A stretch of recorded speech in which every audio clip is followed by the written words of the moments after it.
I met her walking around my apartment complex. She was with some mutual friends, and I thought she was very attractive, and I talked to her. We exchanged numbers. We had sexual contact later on that night. Same night you saw her walking around the parking lot? Yes, ma'am. So was this sex protected? No, ma'am, it wasn't. He had sex with his cousin, and I felt very vulnerable about it. Yes, I did, but that was before her. She already knew about that. You know, I received the inbox telling me she said that she had sex with my little black car and they had a baby. And I felt very astounded about it. She told you before that when you was sitting in the car with your friend, when y'all left from the Riverwalk. No, that's not true, and you got her pregnant. Yes, it is. It's true, Your Honor. This case was already a disaster before it even started. Jeremy Boston swears he isn't the dad, but Teresa Murphy is tired of his nonsense and wants a DNA test. The judge catches Jeremy in a lie within seconds, and things go downhill fast. Mr. Boston, you have dragged the defendant into court today because you say you have undeniable proof that there is no way possible that you are the biological father of the defendant's 10-month-old son, Tristan. Jeremy tries to convince everyone they were never in a relationship, but Teresa isn't buying it. He claims he slept on the floor, while she says he was in her bed every night. The more Jeremy talks, the worse his story gets. So how long were you in this sexual relationship? 4 months. I wasn't even in her house for 4 months. He's lying. Big over there every other night. Like, he was at my house every night, spending the night sleeping in the same bed. Alone, kicking it with them, having beverages, stayed over time, and my mom was asleep, so I couldn't get in her house. So yes, I did spend a night over there. It was an everyday thing. I slept on her float in her living room. No, lying. You slept in my bed. Jeremy acts like he found out about the baby from a news report. Teresa says he was happy and rubbing her belly, but Jeremy says he barely knew her name. The judge gives him the side eye of the century when he admits to calling her Bookie the whole time. He started coming over my house, spending the night. We had sexual encounters plenty of times, on several occasions, in my bedroom. When I first found out I was pregnant, he was happy. He came over to my house. He's like, oh, he rubbed my belly and everything. He was smiling and everything. She was pregnant. That family member came in the house and told me, well, you know somebody named Teresa? At the time, I didn't know her government name. Only thing I knew was He's Proof. lying. Jeremy swears he wasn't around when the baby was conceived. Teresa says that's a lie, and that he even came to visit the baby after birth. Jeremy admits he held the baby, but only to check for clues. After I had the baby, Your Honor, he came to Chicago to see my baby. I moved back to Chicago with my mom. Actually, I have proof. He came to Chicago to see my son. He asked me to take a picture of him and his son and put it on Facebook, and that's what I did. Tristan and Mr. Boston. Mr. Boston and Tristan. Yeah. Just when it couldn't get wilder, another man enters the mix. Turns out Teresa was also with Tyron Gregory, who straight up blocked her on Facebook when she told him she was pregnant. The audience gasps, but let's be real, this is normal for paternity court. She texted me on Facebook and told me she was pregnant. I never talked to her again. Like, I blocked her, so he basically never. You got a message on Facebook that she was potentially pregnant by you and you deleted her? Blocked it. He actually blocked me, Your Honor, because he had went back home to his girlfriend and he thought that I was gonna break up a happy home, which it wasn't nothing like that because I don't wanna break up no happy home. This is about my son. Teresa's best friend, Quiana, jumps in to expose more lies. She says Jeremy was at Teresa's house all the time and was not sleeping on the floor. Jeremy tries to act surprised, but the judge looks like she's heard enough. I was living with Teresa the whole time. And he was sleeping on the floor. He was sleeping in my bed. Was Mr. Boston the only man coming over there within that 4-month period? When she was seeing him, he was the only man. They broke up. They weren't talking for like 2 weeks. That's when she started messing with Mr. Gregory. Teresa put Jeremy on child support, even though she wasn't sure he was the father. The judge is not happy and warns her that this could cause big problems. Teresa basically shrugs and admits she did it out of pettiness. I put Mr. Boston on child support. You did what? I ain't getting no have letter. proof. Why would you arbitrarily choose Mr. Boston and put him on child support? At the time when I conceived, I didn't talk to neither one of them, but I had Mr. Boston information as far as his birthday, his social security number and everything. Mr. Boston, you are not the father.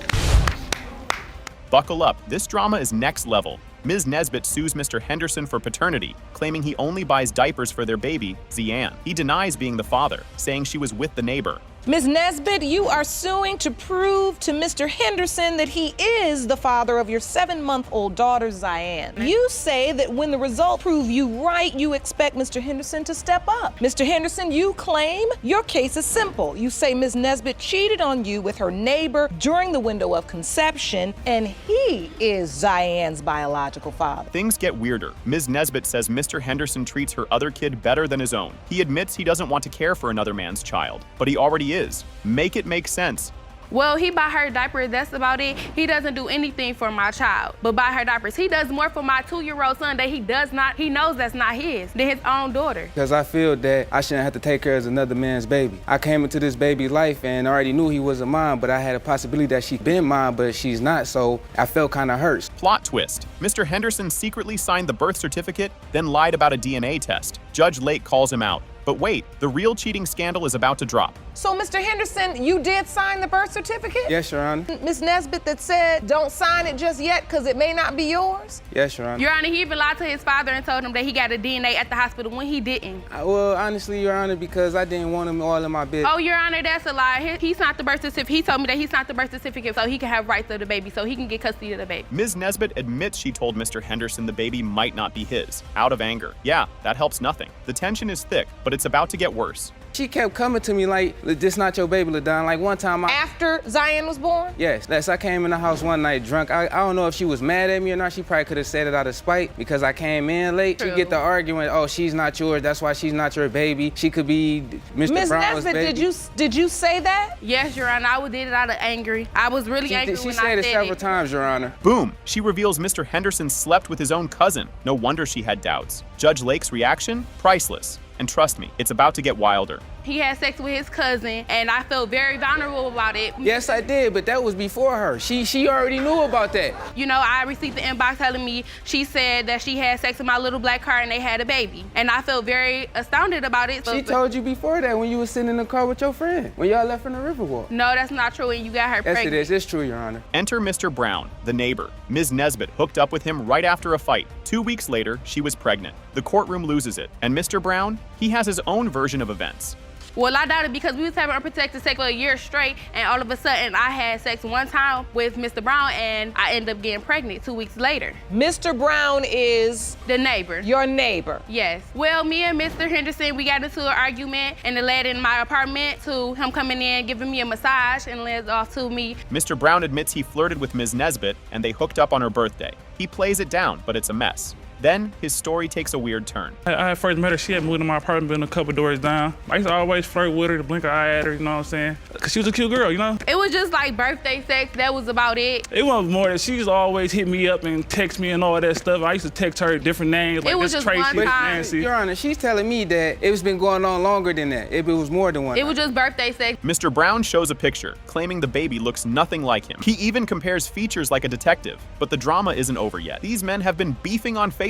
This is a picture of Me on the right and her on the left, yeah. She looked nothing like me at all. Ear, look at her cheeks, nothing, lips, So- nose, nothing like me. One day she had told me she didn't want to take them. First she used to always ask me, like, do you mind taking the test? I'm like, yeah. Then one day she, No, 'cause you I guess she didn't want to hurt Your his Honor, feelings or he's the something. one that called me. and So said- wait, she asked you to take a test. Do you mind taking Yeah, a and I used to paternity always test? tell her what I tell her. Yes, they fought about this baby on Facebook. Mr. Henderson tagged Mr. Brown, saying, "Come get your daughter." Mr. Brown blocked him twice. And somehow, it gets pettier. Him hit me up on Facebook. See, I had to block him on Facebook. I don't- he but did. No, bro. Your Honor, I don't want my daughter I'm a to real be man, bro. You having a Facebook feud? What- Oh, it wasn't no Facebook fruits. I just told him, like, bro, come get your child. You feel me? This is not my child. She's telling me that this child is not mine. I'm not about to sit there. I'm a real man. I'm not gonna have her calling me daddy or nothing. Like, hold on, I'm not your I just father. don't want my That's daughter your to be father. fatherless, and I just want to find out today. Ms. Nesbitt accuses Mr. Henderson of treating her other kid better than his own child. Henderson claps back, saying, "That's different, because I got feelings." Judge Lake is trying so hard not to roll her eyes. But the biggest moment is coming, and it's time for the truth to finally come out. She told me several But he times takes that it care wasn't my baby. He Your takes Honor. care of my baby that he know that's not his, which is my son. He takes care of him. Yes, he bought but you my didn't son cheat 5 on me pairs and of have outfits, him, and he though. only bought his daughter only one. I got, so it's I not got a difference. feelings too. What he's saying is there's a level of resentment that he feels as it relates to baby Zion. Am I correct? Yes, Your Honor. And now, the moment of truth. It has been determined by this court. Mr. Brown, you are not her father. Oh, hey, I told Okay, you. sit down, Mr. Brown. Right away, things go from normal to what in the world is happening real fast. Ms. Ferguson brings her mom to court because she just found out the dad who raised her might not be her real dad. And just like that, we're off to the races with secrets, drama, and a whole lot of awkwardness. You've brought your mother to court today because you were recently shocked to learn that Ken Ferguson, who raised you your entire life, may not be your biological father. You have petitioned the court for a paternity test on Mr. Ferguson, whom we'll hear from in a moment. You acknowledge that you finally confessed to your daughter that you slept with more than one man at the time of her conception. If you thought this was going to be a calm chat, think again. This is a full-on family roast session. Ms. Ferguson calls out her mom for ignoring her kids and sneaking around with other men, while her mom acts like she has no clue what's happening. It's like watching someone pretend they didn't eat the last cookie while crumbs are all over their face. My mom goes through crazy moments and acts like her family never is there for her. The only ones that just want her attention and to talk to her and be there for her. So she was treating us like crap. For her, she wouldn't talk to us. She would only talk to her guy friends and her other friends. Not even the husband, there for her to just lean on when she actually didn't have anyone else around her. And just like that, mom storms out because she can't handle the heat. Ms. Ferguson drops a truth bomb. Watching her mom cheat so much made her think cheating was normal. If you thought this was dramatic, just wait, because Ken is about to spill some tea too. See, this is what you do. You always walk away. You never can talk to me. Your stepfather. Yeah. And you finally just said to him. Yes, I let it all out. Everything I was keeping secrets from him. Yes, I was supposed to be her little secret keeper. Supposed to be the only one to know that she was sleeping around. And I couldn't handle it anymore because I love him like I love him. Ken steps up and says, "Oh yeah, I had doubts." And boy, does he have a reason. Turns out Ms. Munsell was with 4 dudes in one night before they even got together. Ken still married her and raised Ms. Ferguson, but now he's back in court, reliving the mess all over again. Miss Ferguson, this young woman was your daughter. Yeah, I believe she was my daughter. Why do you have the doubt? When I first met her at a party, I found out after this, because that's when we met. She slept with 4 guys that night. You know this for a fact or you heard? No, it's a fact. Then we were dating, moved in with each other. Within like 2 weeks, my sister started calling me saying, hey, there's down at the house. Ms. Ferguson, trying to be the bigger person, asks her mom to just say sorry. Instead, her mom gives the worst apology ever. Something like, I did my best, but without any real feeling. Ms. Ferguson is not buying it, and honestly, neither is anyone watching. I just wish one day she'll just sit down and admit to my face what she did was wrong and I shouldn't have seen it and I shouldn't have this feeling. Are you willing to give your mother a chance to apologize today? Here today, she's appeared to be extremely emotional. It's because she's never admitted. And now, the moment of truth. When it comes to Alicia Ferguson, Mr. Ferguson, you are her father. This was totally wild. Imagine thinking you know your dad, and then boom, surprise. Ms. Fuller's mom told her the man on her birth certificate wasn't her real father. Instead, she said her dad might be a famous musician, and now Ms. Fuller needs answers. Miss Fuller, you say that on your mother's deathbed, she confessed your dad was not the man listed on your birth certificate. You claim she then told you that your biological father was actually a well-known singer who was also the love of her life. Now, while you have doubts whether he is actually your biological father, you confess he's your last hope. This childhood drama is next level. At 10 years old, her dad told her he wasn't actually her dad. Then, on her 13th birthday, her mom confirmed it but gave no real answers. She spent her whole life wondering where she came from, and now she's finally ready to find out. At the age of 10, my mother and father that I've known to be my father had a fight, and on his way out, he told me, and by the way, I'm not your father, but I know he's not, and he's told me, he said, I'm not your father. Something that was just really devastating to me in my life, and at the age of 13, on my 13th birthday, my mother told me that he wasn't my real father, and that my father was dead, actually. This part was straight up crazy. Her mom's final words included the name Cornelius, and Ms. Fuller had no idea who that was. She searched online, found a record in her mom's things, and saw it was written by a saxophone player. Even weirder, the song was named after her mom.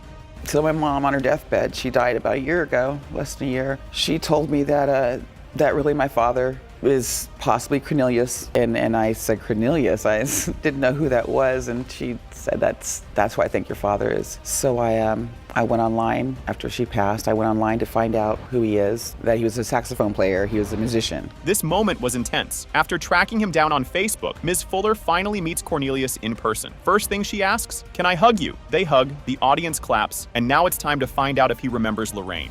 I was able to find him on Facebook, and I befriended him. And I asked, we talked, a little here and there. And but you've never met him face to face?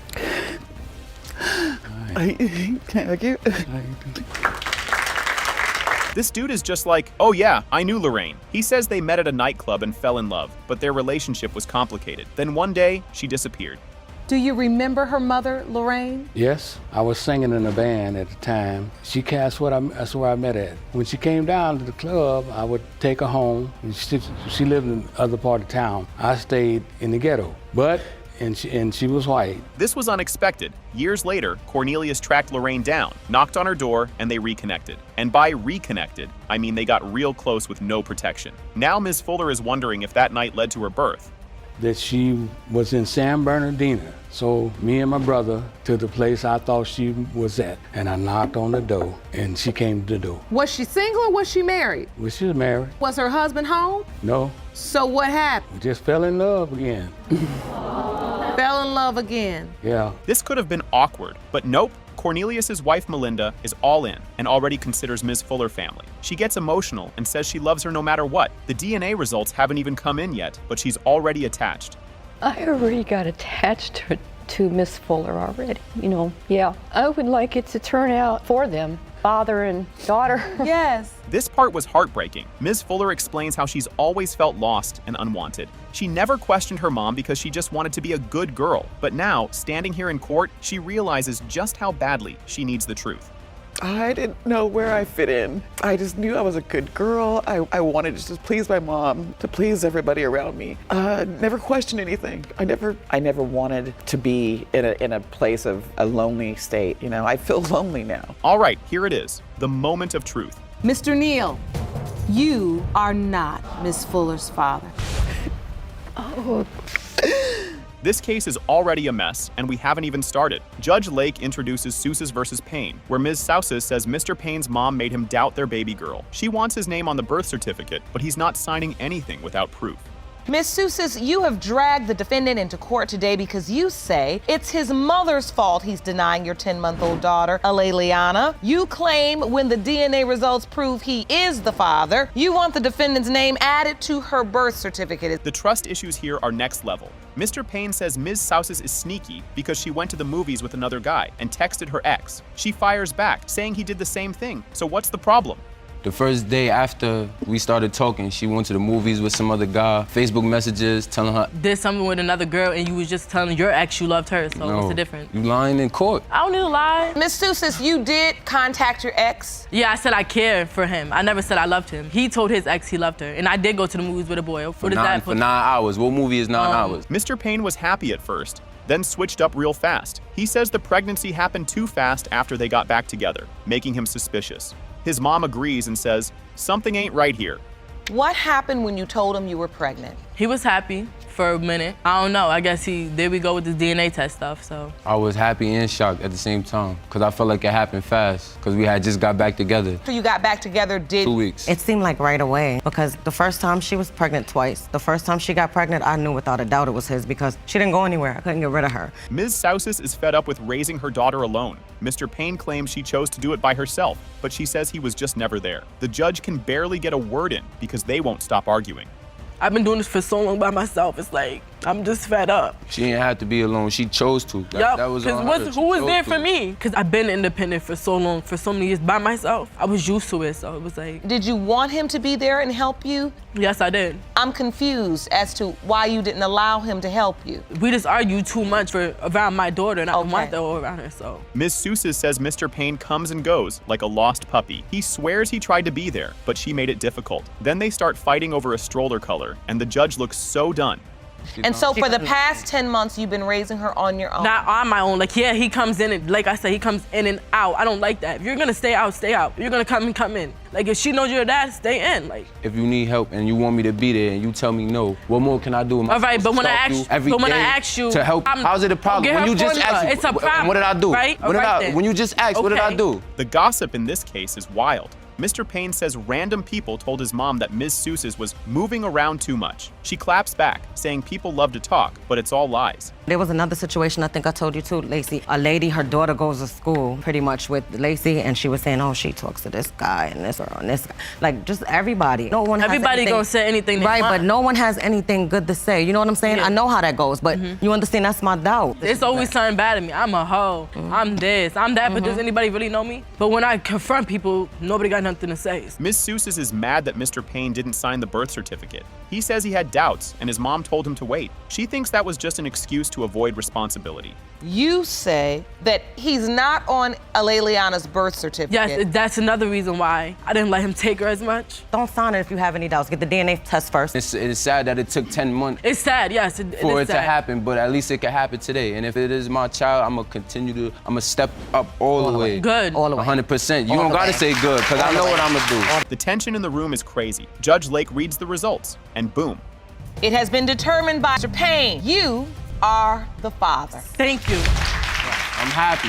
Now I'm happy. This courtroom started wild. Mr. Black walked in straight up saying, that ain't my kid. He wants the baby's last name changed if the DNA test proves he's not the father. Ms. Rockmore says he's the dad 100% and is disgusted by his denial. You say you're here today to finally prove that you are not the biological father of 4-month-old Javion Black. You say when the results reveal you are not the father, you no longer want the child to have your last name. You say you are 100% sure Mr. Black is your son's biological father, and you are completely disgusted by his rejection of your innocent child. These two met, talked for a few hours, and next thing you know, no protection, no hesitation. Mr. Black says she was cute, they exchanged numbers, and boom, same night hookup. Now they're in court, trying to figure out if that one night made a whole human. I met her walking around my apartment complex. She was with some mutual friends, and I thought she was very attractive, and I talked to her. We exchanged numbers. We got to know each other a little better on that evening, and then we had sexual contact later on that night. Same night you saw her walking Yes, around ma'am. the parking lot. Yes, ma'am. So was this sex protected? No, ma'am, it wasn't. Mr. Black swears the baby isn't his because he saw her ex take her to the store. Judge Lake looks at him like, sir, what? Turns out, buying groceries does not equal making babies.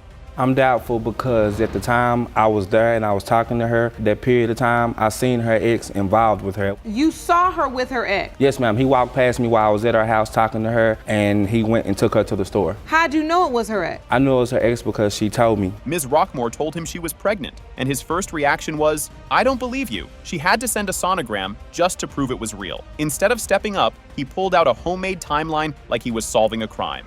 The first person that I told was my mom, and that's because she went to the doctor with me. As soon as I left the doctor, I called Mr. Black to let him know that I was pregnant. And at the time, he didn't believe me until I showed him a sonogram picture. Then that's when he believed me. I was doubtful. It was a month later. I got a calendar showing the time periods of where we had our intercourse in the time period. She showed me she was pregnant. She could have had sex with anybody from August to September. He literally made a calendar to prove he couldn't be the dad. Like, that's how science works. Judge Lake counts the months and says, sir, these numbers add up perfectly. The audience loses it when he suggests she had another guy waiting right after him.